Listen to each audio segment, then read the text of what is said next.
नमस्कार, मैं हूं आपके साथ पूर्णिमा मिश्रा। हमारे खास प्रोग्राम क्या कहते हैं नरेंद्र मोदी में आज आपको सुनवाएंगे पीएम मोदी का वो ऐतिहासिक भाषण जो उन्होंने 27 जून 2013 को मुंबई में दिया।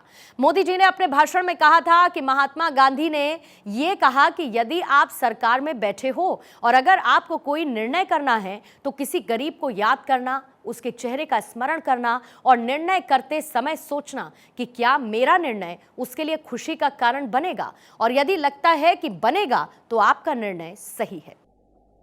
मित्रों, हमारे देश में कई प्रकार की एनिवर्सरी मनाई जाती है, जयंतियां मनाई जाती है और कुछ की तो साहब 3-3, 5-5 दिन चलाई जाती है। नाना कौन थे, दादा कौन थे, पिता कौन थे, पता नहीं क्या क्या बताते हैं।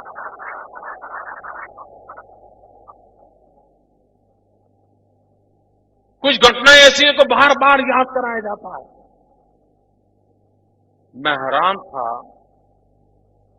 कल जब 26 जून गई, जिस 26 जून में हिंदुस्तान के लोकतंत्र का गला घोंट दिया गया था,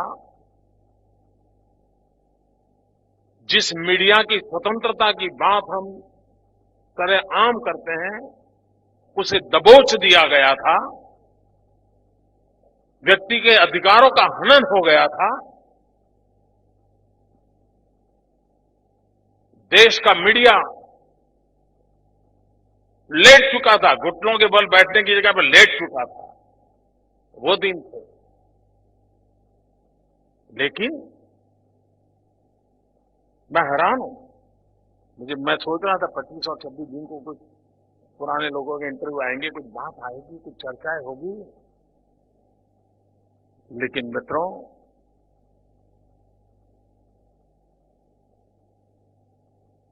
इस देश में किसी एक दिन को सर्वाधिक याद करने की आवश्यकता है तो जितना महत्व 26 जनवरी का है उतना ही महत्व 26 जून का है, जब लोकतंत्र को, हमें मिले हुए अधिकारों को छीन लेने का प्रयास हुआ। इस देश की आत्मा को रौंद डाला गया। और मित्र, हमारे यहां कहा है, राष्ट्रयाम जागृहम वयम। ऐसे विषय होते हैं जिनमें निरंतर जागरण आवश्यक होता है। ये किताब उस कार्य की पूर्ति के लिए एक अच्छा माध्यम बनी। अंग्रेजी में कहते हैं eternal vigilance is the price of liberty. और उस अर्थ में, और यही तो घटनाएं हैं जो हमें लोकतंत्र की और श्रद्धा बढ़ाती हैं कि जब लोकतंत्र नहीं होता है, लोकतंत्र छीन लिया जाता है, तब हालत क्या होती है, इसका परिचय उन घटनाओं को बार बार स्मरण करने से होता है।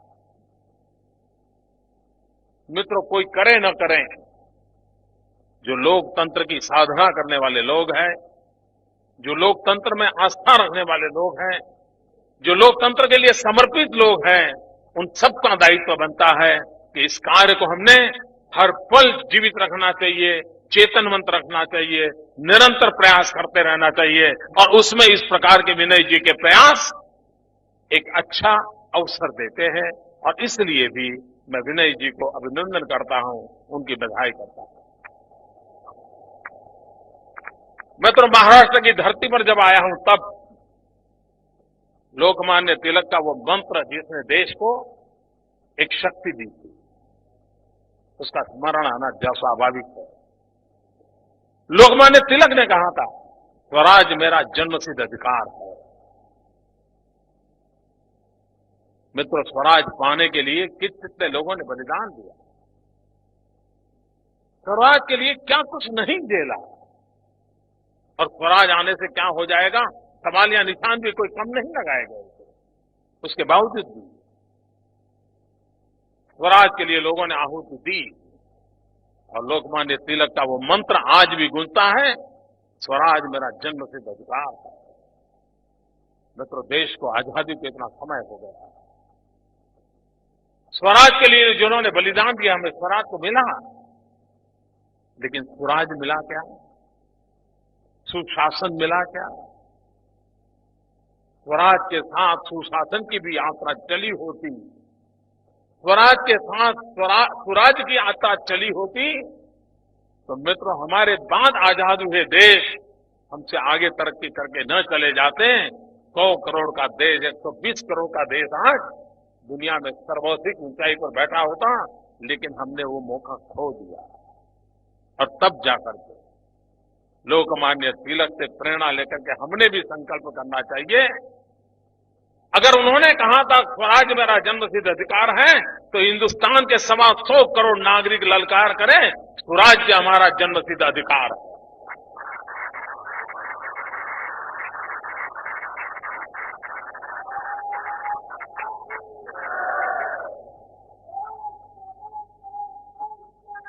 इस भावना को मित्रों जगाने की बहुत आवश्यकता है।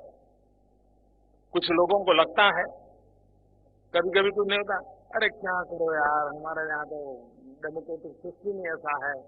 ऐसा नहीं है मित्रों। हमने लोकतंत्र को दोष देने का कोई कारण नहीं है। यही कानून, यही व्यवस्थाएं, यही नियम, यही मुलाजिम, यही फाइलें, यही दफ्तर, उसके बावजूद भी देश को आगे बढ़ाया जा सकता है। ये मेरा विश्वास है दोस्तों। मैं मेरे गुजरात एक्सपीरियंस से कह सकता हूं मित्रों, ये जो चारों तरफ निराशा का माहौल है कि अब कुछ नहीं होगा, दुनिया डूब गई यार, कुछ पूरे पिछले जन्म में पाप किए होंगे इसलिए यहां पैदा हुए होंगे। मित्रों मैं ऐसा निराशा वाला इंसान नहीं हूं। ये बहुरत्ना वसुंधरा है, ये सामर्थ्यशाली देश है। 1200 साल तक गुलामी झेलने के बाद भी अगर उठ खड़ा हुआ है, तो उसके भीतर कोई ताकत है, तो इसका एहसास करने की आवश्यकता होती है।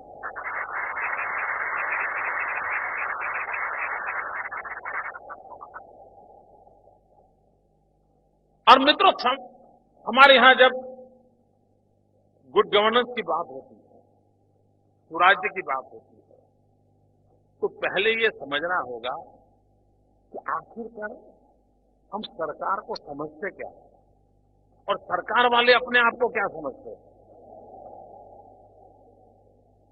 सारी गड़बड़ वही होती है मित्रों। लोकतंत्र में जो शासन व्यवस्था है, वे शासक नहीं है, ये पहली शर्त है उसकी। वे रूलर्स नहीं है, ये पहली शर्त है उसकी। वे सेवक है, और ये मूलभूत बात लोकतंत्र में समझनी होती है। और हम मित्रों ज्यादातर लोकतंत्र को ही हम लोग शासक के भाव से देखने के बजाय जनता भी उसको सेवक के भाव से देखे और शासन में बैठे हुए भी अपने आप को सेवक के रूप में प्रस्तुत करें, ये लोकतंत्र की पहली शर्त है। उसको भुला दिया गया। क्या सरकार का काम डंडा चलाना ही है क्या? लोगों से टैक्स कलेक्ट करना यही काम है क्या? यही सत्ता या सरकार की व्यवस्था का है? अगर ये सोच रही तो मित्रों हम सच्चे अर्थ में लोकतंत्र की भावना को समझ नहीं पाए। चाहे वो शासन में बैठे हो या जनता में वोट देने का काम करने वाले या सामान्य नागरिक हो।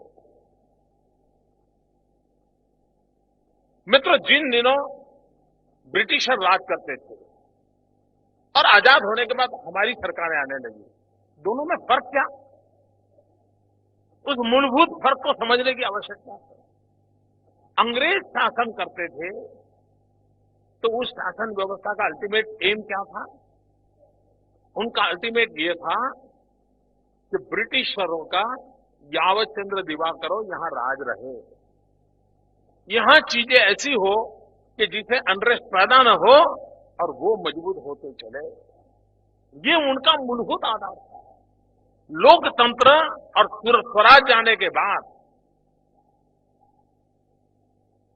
हमारे सरकारों का काम, शासन व्यवस्था का काम सत्ता में बैठे हुए लोगों को मजबूत करने का नहीं है। उनका काम है जनता को मजबूत करने का। उनका काम है समाज व्यवस्थाओं को मजबूत करना।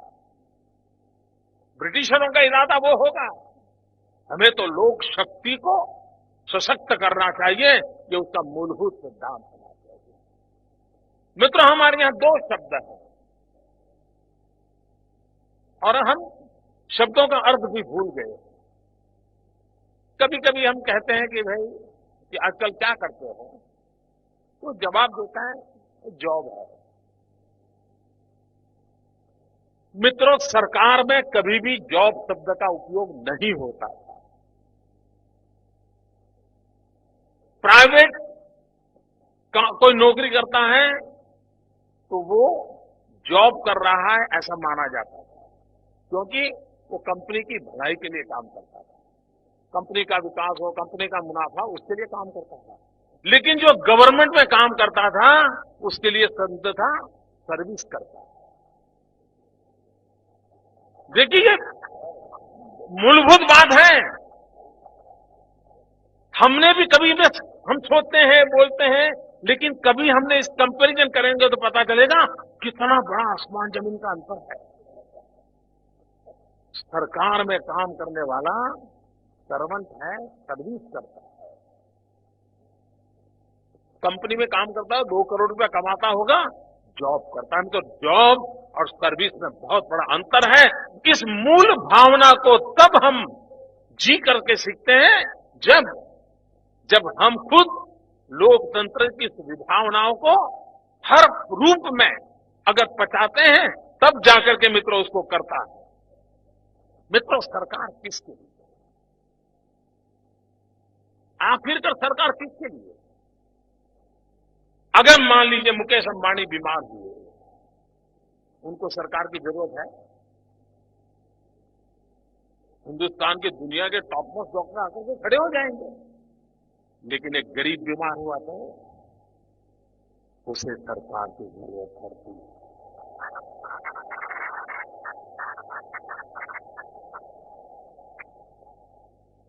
सरकार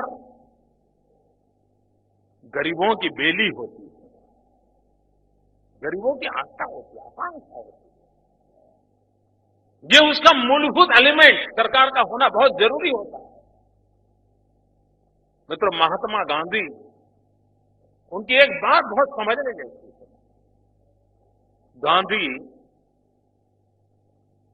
ने एक बहुत बढ़िया बात कही, कोई निर्णय अगर आप करते हो, सरकार में बैठे हो, अगर आप कोई निर्णय करते हो लेकिन आप दुविधा में हो, करूं या न करूं, मेरा निर्णय सही है या गलत है, तो महात्मा गांधी ने बहुत अच्छा रास्ता दिखाया था। उन्होंने कहा था, किसी गरीब को याद करना, उनके चेहरे का स्मरण करना और निर्णय करते समय सोचना, क्या मेरा निर्णय उसके लिए खुशी का कारण बनेगा, और लगता है कि बनेगा तो आपका निर्णय सही है।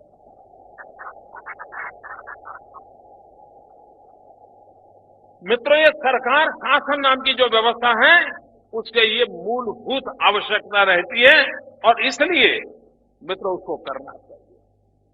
हमारे देश की हालत क्या है मित्रों? जब सारे विश्वास टूट जाए, सारे सहारे टूट जाए, एक जगह ऐसी होनी चाहिए जहां उसका भरोसा होना चाहिए। रात को सो जाए तो उसको विश्वास होना, नहीं चिंता नहीं, सरकार है, उसे विश्वास होना चाहिए। मित्रों, आज स्थिति क्या है? आपको भरोसा है? देश के 60 साल के बाद आप कभी कभी आपने देखा होगा, आप एसएमएस करते हो किसी को, फिर फोन लगा के पूछो मेरा एसएमएस मिला?